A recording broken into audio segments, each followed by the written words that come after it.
Subscribe कीजिए defence squad channel को और बेल आइकन को दबाइए लेटेस्ट डिफेंस वीडियोस सबसे पहले देखने के लिए। हेलो डिफेंस लवर्स, स्वागत है आपका डिफेंस अपडेट सीरीज के एक फ्रेश एपिसोड में। तो चलिए जानते हैं आज के टॉप डिफेंस अपडेट्स क्या हैं।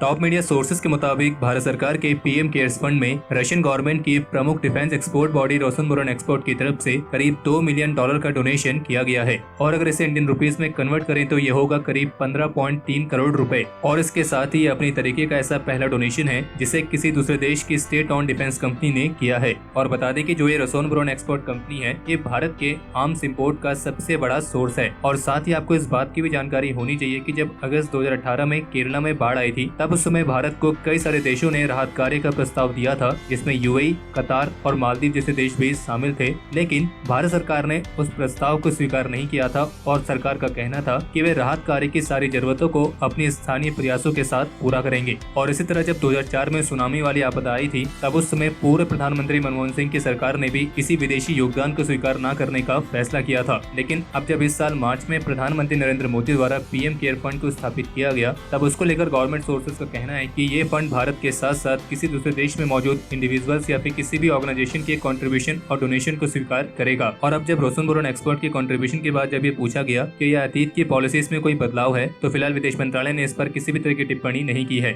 और बाकी मीडिया सोर्सेज के मुताबिक रशियन बॉडी की तरफ से जो भी डोनेशन किया गया है वो मेडिकल इक्विपमेंट और प्रोटेक्टिव गियर्स को खरीदने के लिए है। और आप में से शायद बहुत से लोग इसे रशिया का जियोपॉलिटिकल मूव भी कह सकते हैं, लेकिन इस बात में भी कोई दो राय नहीं है कि रशिया और भारत काफी पुराने और रिलायबल पार्टनर्स हैं। बाकी इस पर आपके क्या विचार हैं उसे कमेंट सेक्शन में शेयर जरूर करें। आज गुरुवार को इंडियन एयरफोर्स के चीता हेलीकॉप्टर को ईस्टर्न पेरिफेरल एक्सप्रेसवे पर एक प्रिकॉशनरी लैंडिंग करनी पड़ी है। ऑफिशियल रिपोर्ट्स के मुताबिक यह हेलीकॉप्टर कोविड-19 ड्यूटी पर था जो कि हिंडन एयरबेस से चंडीगढ़ कोविड-19 के टेस्ट सैंपल्स को ले जा रहा था। लेकिन हिंडन एयरबेस से उड़ान भरने की कुछ ही देर बाद जब पायलट को हेलीकॉप्टर में कुछ टेक्निकल प्रॉब्लम नजर आई तो उसे एक्सप्रेसवे पर आपात परिस्थितियों में इसे लैंड कराना पड़ा। और एयरफोर्स की तरफ से पायलट के इस कदम को त्वरित और उचित बताया गया है। और अच्छी बात यह है कि इसमें किसी भी तरह का नुकसान नहीं हुआ है और सूचना मिलने के तुरंत बाद रिकवरी एयरक्राफ्ट को मौके पर भेज दिया गया था और जिसके बाद इस हेलीकॉप्टर को रेक्टिफाई करके वापस हिंडन एयरबेस पर ले जाया गया है।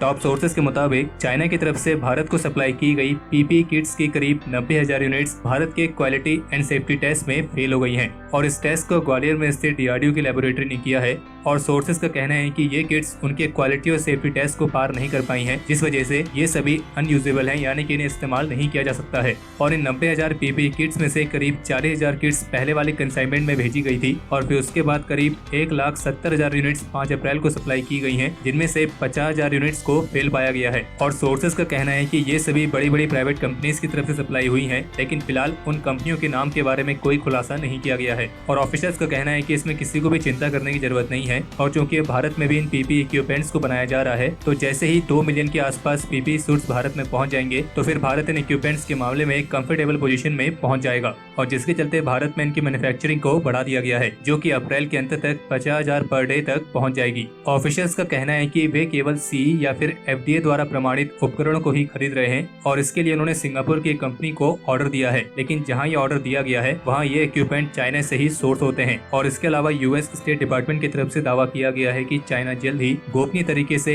एक छोटे लेवल के अंडरग्राउंड न्यूक्लियर टेस्ट को अंजाम दे सकता है। हालांकि फिलहाल इसका कोई प्रूफ नहीं दिया गया है, लेकिन कुछ गतिविधिक सबूतों के आधार पर यह दावा किया गया है। लॉकडाउन के चलते इस सप्ताह इंडियन मिलिट्री के ट्रूप्स को मूव करने के लिए तो खास तरह की मिलिट्री ट्रेन्स चलाई जाएंगी ताकि नॉर्दर्न और ईस्टर्न कमांड पर इंडियन आर्मी के ऑपरेशनल रिक्वायरमेंट्स को पूरा किया जा सके। इनमें से पहली ट्रेन शुक्रवार यानी कि 17 अप्रैल को बेंगलुरु से जम्मू के लिए चलेगी और ये बेलगांव, सिकंदराबाद और अम्बाला होते हुए जाएगी। और जबकि दूसरी ट्रेन शनिवार यानी कि 18 अप्रैल को बेंगलुरु से बेलगाम, सिकंदराबाद, गोपालपुर, हावड़ा और न्यू जलपाईगुड़ी होते हुए गुवाहाटी जाएगी। और ट्रेनिंग पूरी होने के बाद जो ट्रूप्स लॉकडाउन की वजह से घर में रह गए थे वे अब सभी ड्यूटी को ज्वाइन करेंगे और ट्रेन से सफर करने वाले सभी जवानों का पहले मेडिकल चेकअप किया जाएगा और उसके बाद ही वे ड्यूटी पर भेजे जाएंगे। और ये सब इसलिए करना पड़ रहा है क्योंकि चाइनीज वायरस के संकट के चलते पाकिस्तान अभी भी अपनी हरकतों से बाज नहीं आ रहा है, जिसके चलते उत्तरी सीमा पर सुरक्षा को और बढ़ाए जाने की जरूरत है। और अब चूंकि कश्मीर घाटी में बर्फ पिघलने लगी है तो इस वजह से आतंकी घुसपैठ करने की कोशिश और कर सकते हैं। और जबकि सोर्सेज के मुताबिक ट्रूप्स की मूवमेंट को फैसिलिटेट करने के लिए शुरुआत में करीब 5 ट्रेन का प्रस्ताव रखा गया है और फिलहाल अभी तक 2 ट्रेन की मंजूरी मिली है। और इंडियन आर्मी सेंसिटिव लोकेशंस पर जितने भी महत्वपूर्ण अपॉइंटमेंट्स हैं उन सभी को भी वापस लाने पर विचार कर रही है और फिर शायद उन्हें बाय रोड या फिर किसी स्पेशल एयरक्राफ्ट की मदद से लाया जाए। और अब समय है पिछले एपिसोड के सवाल के जवाब का। तो पिछले एपिसोड में हमने आपको जिस बैच को आइडेंटिफाई करने के लिए कहा था उस बैच का नाम है जंप इंडिकेटर विंग्स। और इसमें जो स्टार दिखाई दे रहे हैं वो जंप्स को इंडिकेट करते हैं। 1 स्टार का मतलब है 25 जंप, 2 का मतलब है 50 जंप और 3 का मतलब है 100 जंप्स। यानी कि जिनके पास 3 स्टार वाला जंप इंडिकेटर विंग है उन्होंने अपनी सर्विस में 100 जंप्स लगाई हैं। तो आज का एपिसोड खत्म करने से पहले आज का क्वेश्चन ऑफ द डे ये रहा। आप इस क्वेश्चन का जवाब कमेंट सेक्शन में शेयर करना ना भूलें। तो ये थे आज के top defence updates. Defence update के इस एपिसोड के लिए इतना ही। हमें उम्मीद है आपको ये वीडियो पसंद आई होगी। अगर आपने इस वीडियो को लाइक और शेयर नहीं किया है तो इसे लाइक और शेयर करें और चैनल को सब्सक्राइब करना ना भूलें।